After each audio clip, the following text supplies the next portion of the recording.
¿Cuántas veces todavía no has perdonado? No has perdonado a aquella persona que te lastimó, que te hirió, aquel hermano, ¿verdad? Y vienes a la iglesia fingiendo una religión, fingiendo un cristianismo.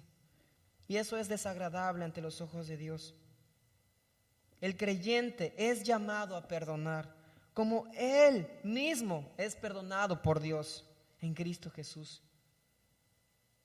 No importa si uno ha sido una persona resentida o temperamental en el pasado, todo hijo de Dios debe practicar el perdón en lugar de la amargura. Todos esos mandamientos directos para el que forma parte del cuerpo de Cristo, todos estos están dirigidos para ellos. Es un llamado a edificar el templo santo del Señor. Acompáñame en tu Biblia en Efesios 2, 20, 22, así un poquito más adelantito. Y vamos a leer este texto que dice Efesios 2, 20 al 22. Quiero que lo leamos todos juntos. Dice: edificados sobre el fundamento de los apóstoles y profetas, siendo la principal piedra del ángulo Jesucristo mismo, en quien todo el edificio bien coordinado va creciendo para ser un templo santo en el Señor, en quien vosotros también sois juntamente edificados para morada de Dios en el Espíritu. Ustedes se imaginan, hermanos, a Dios santo morando en un templo, en una iglesia, en cristianos donde son gobernados por la mentira, por el enojo, por la amargura, por la ira. Algunos roban, algunos todavía insultan, algunos todavía no han perdonado, pero somos la iglesia bíblica Casa de Oración, ¿no? Eso no es congruente. Esto es un llamado, hermanos, para nosotros los cristianos nacidos de nuevo, que hemos entendido que estamos aquí para edificación y gloria de Dios. Para eso ha sido creada la iglesia. El principal propósito de la iglesia, hermanos, es la adoración a Dios y la gloria a Dios y alcanzar a los perdidos. Ese es el principal propósito de la iglesia. Si nosotros creemos que estamos siendo una iglesia bíblica, pero hay todo esto, esta lista que dice Efesios 4 en nuestras vidas, y no nos hemos revestido del viejo hombre, es mejor que nos hagamos un lado para no entorpecer la obra de Cristo. Es mejor que así sea. La Biblia lo dice. Así que, hermanos, no hay argumentos que valgan para no abandonar nuestros antiguos hábitos. No los hay. Quiero decirles que es importante señalar que no se trata de un mero esfuerzo humano aislado de la intervención divina. Es decir, no es decir, yo quiero ser bueno, no voy a mentir, no voy a pelear, no voy a insultar, y empezar a ser como estas personas que creen, ¿no?, en la ley de la atracción, y que por decir cosas buenas cosas le van a venir, y por ser muy morales, ¿verdad? No. Esto es una religión falsa que no enseña el cristianismo. Esto es tal vez alguna clase de moralismo, o un poquito impregnado con un poquito de religión y otro poquito de piedad. Se trata de un cambio de raíz. Se trata de una regeneración del ser humano, un cambio de naturaleza. ¿Cuántos de aquí tienen de mascota un gato? Un gato, ¿verdad? Un gato. Y un gato por naturaleza, ¿qué come? No sé, ratones, aves, cucarachas, roedores, ¿verdad? Supongamos que tenemos un gato de mascota y la vecina tiene un corral con varios pollitos, ¿no? Y tu gato se te escapa y se come uno y has tenido problemas. tú dices, este gato ya. Pero ¿por qué el gato hace eso? ¿Será que lo hace por maldad? Es su instinto, es su naturaleza. Pues él come lo que le gusta, ¿verdad? Lo que fue creado. Tú quisieras a lo mejor picarle un brócoli, ¿no? O picarle, no sé, manzana, cosas así que tú puedas tener, ¿verdad? Y que no lastime al pollito de la vecina. Y la única opción más viable es a lo mejor amarrarlo, encerrarlo, no sé, ya de esta manera el gato jamás va a volver a cazar. Pero yo les pregunto, ¿realmente eso arregló el problema? O sea, ¿realmente él ya dejó de ser un cazador, dejó de querer comer? Si se escapa, va a ir a lo mismo. Él no lo hará tal vez porque está atado a una soga. Y para poder hacer que él quiera, no sé, cosas verdes, no sé, nueces, ¿verdad? Es imposible porque tendríamos que cambiar ¿qué? Su naturaleza, su naturaleza. Así pasa con nosotros, hermanos. Nuestra naturaleza es pecar. Nuestra naturaleza es cometer pecado, infraccionar la ley, no andar rectamente. Esa es nuestra naturaleza desde el día que tú naciste hasta antes de que tú creyeras en Jesús, era tu naturaleza. Y la única manera en que tú puedas querer lo bueno, que tú quieras la santidad, que tú quieras dejar de pecar y que puedas hacer frente al pecado es confiando en Jesús. Y no hay otra. Por tanto te digo, sí se puede.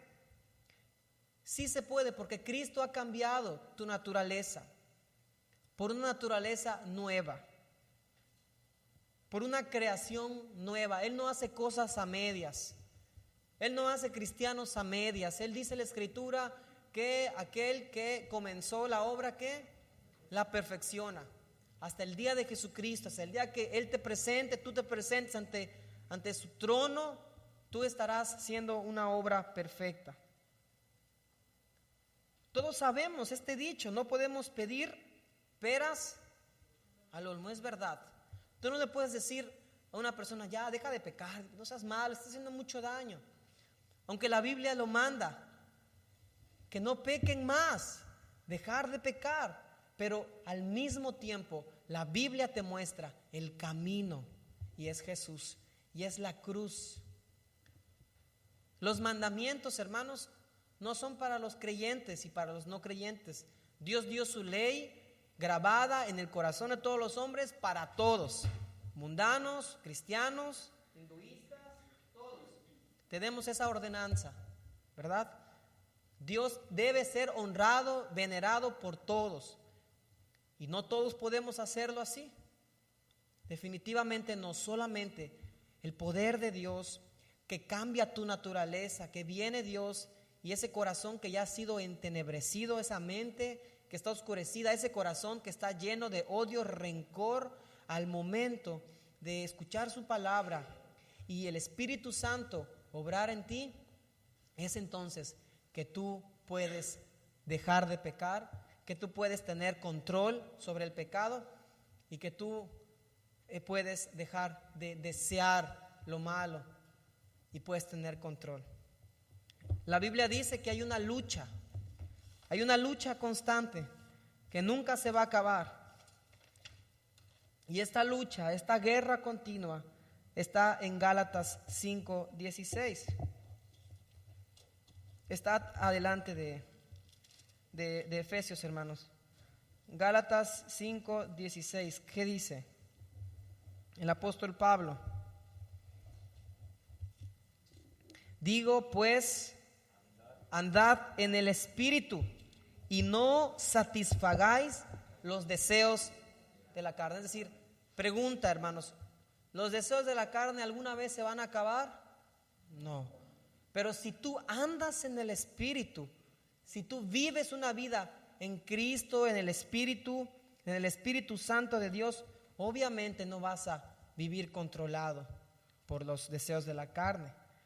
Versículo 17 dice, porque el deseo de la carne es contra el Espíritu y el del espíritu contra la carne, y estos dos se oponen entre sí para que no hagáis lo que quisiereis. Pero, verso 18, si sois guiados por el espíritu, no estáis bajo la ley. Amén. ¿Cuántos dicen amén? ¿Cuántos ya no están bajo la ley y ahora estamos bajo la gracia? La ley, hermanos, era necesaria que fuese cumplida a la perfección para poder agradar a Dios. Ahora no.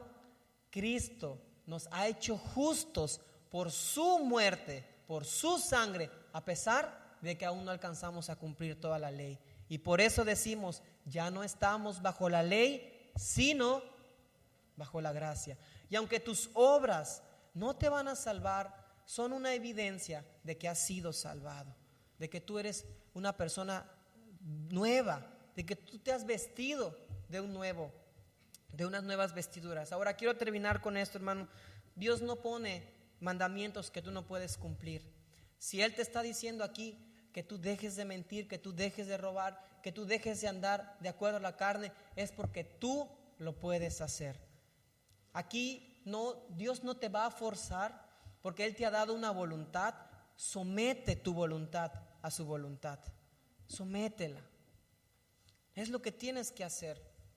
¿Quieres dejar de pecar? ¿Quieres dejar de mentir? Sométela. Ríndete a Él enteramente. Quiero contarles una breve historia para concluir. No sé cuántos de ustedes han oído hablar acerca de John Newton. Pues es un hombre que nació en Londres en el año 1725. Su padre fue un capitán y su madre era una devota mujer cristiana. Dándose cuenta que la enfermedad que la aquejaba pronto iba a acabar con su vida, por lo tanto ella decidió enseñarle a su hijo la palabra de Dios a edad muy temprana. Y cuando John Newton tenía 7 años, su madre muere y él se convirtió en un niño del camarote de un barco pesquero. Ahí encontró él un trabajo en que entretenerse, y sus experiencias a través de los años en el mar fueron peligrosas y emocionantes. Una vez fue embriagado y llevado como parte de tripulación a la fuerza de un barco de guerra, y allí fue cruelmente tratado, siendo golpeado y abusado.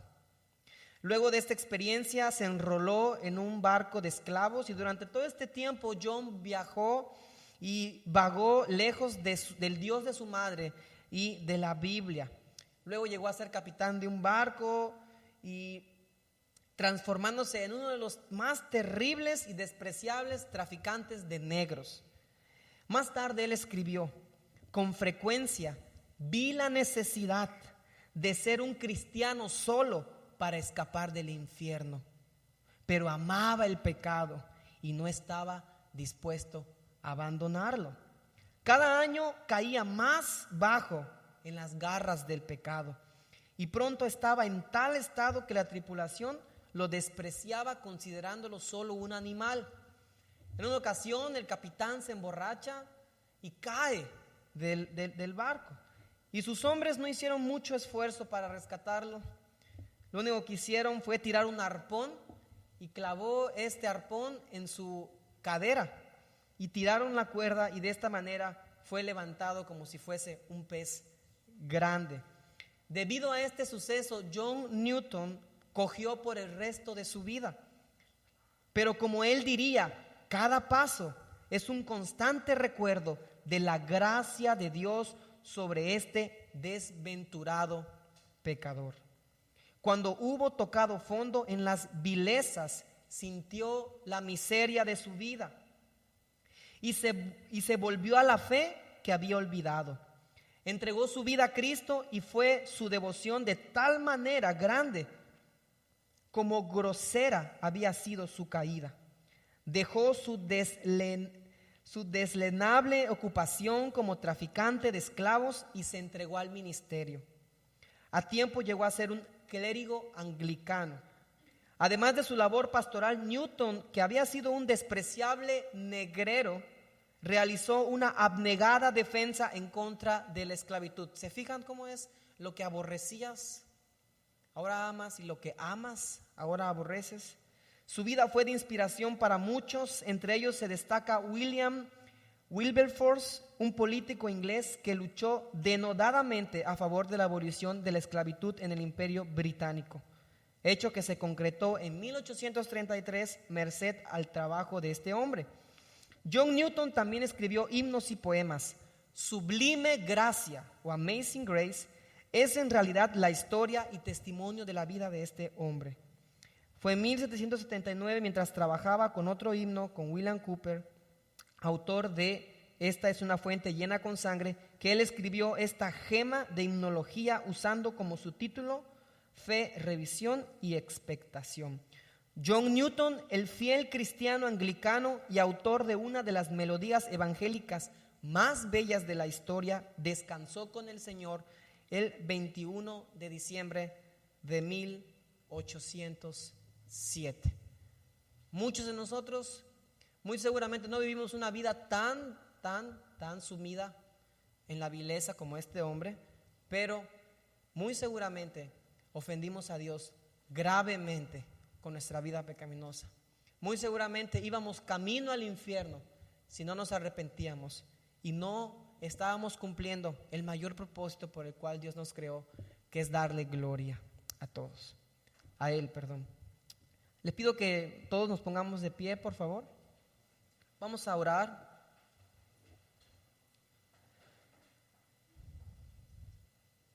Señor, gracias por este tiempo que nos has permitido escuchar lo que tu palabra nos dice con respecto al pecado, Señor. Gracias porque ella es clara y habla claro a nuestra mente cuando se trata del pecado.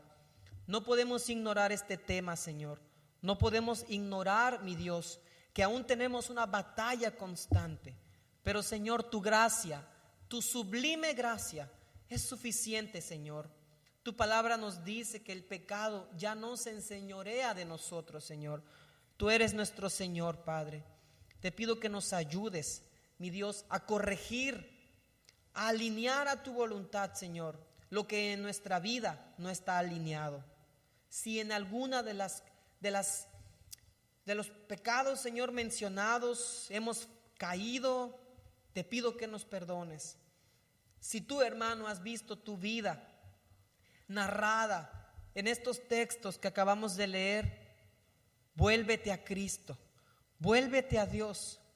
Dice su palabra que Él puede volver tu pecado, aún fuere tan rojo como la grana, como la blanca nieve. Vuélvete a Cristo. Él te llama y te dice que te arrepientas, que creas en Él. Deja tu pecado que es tan destructivo y por eso tu vida está así tan mal, tan desventurada, porque no has encontrado el propósito por el cual Él te creó, vivir para su gloria. Y vivir para su gloria implica vivir en santidad, vivir la nueva vida que Cristo ha preparado para cada uno de sus hijos desde antes de la fundación del mundo, dice Efesios al iniciar la carta. Señor, gracias por la nueva vida en Jesús. Que sigamos siendo hombres santos, Señor. Ayúdanos a vivir una vida cristiana cada vez más cerca de ti, Señor. Cada vez más cerca de tu palabra. Señor, bendice a tu iglesia y ayúdanos, Padre, a que podamos estar en el Espíritu, andar en el Espíritu, Señor, y no satisfaciendo los deseos de la carne. Te lo pido, Padre, en el nombre de Jesús. Amén. Amén. Quiero invitarle, hermano, a entonar el himno que compuso este hermano John Newton. En este caso es interpretado por la Iglesia Bautista Internacional. Quisiera que todos lo cantáramos con nuestra voz.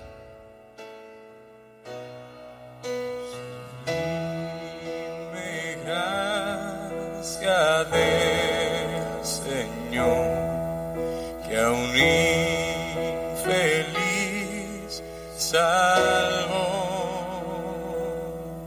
Fui ciego, mas hoy mi perdido y Él me halló.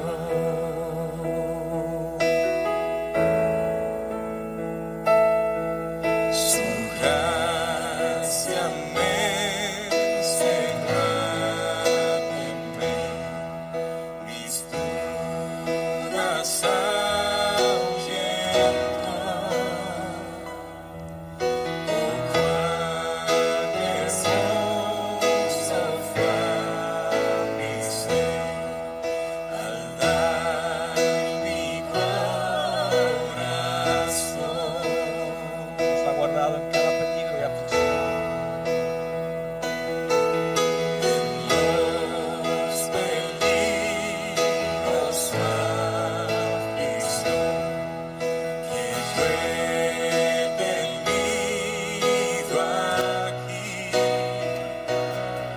su gracia siempre me libró y me hará feliz.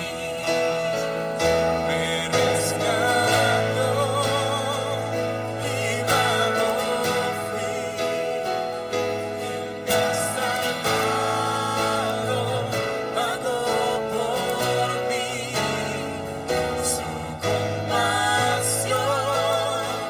fue sobre mí, sublime gracia, amor sin fin.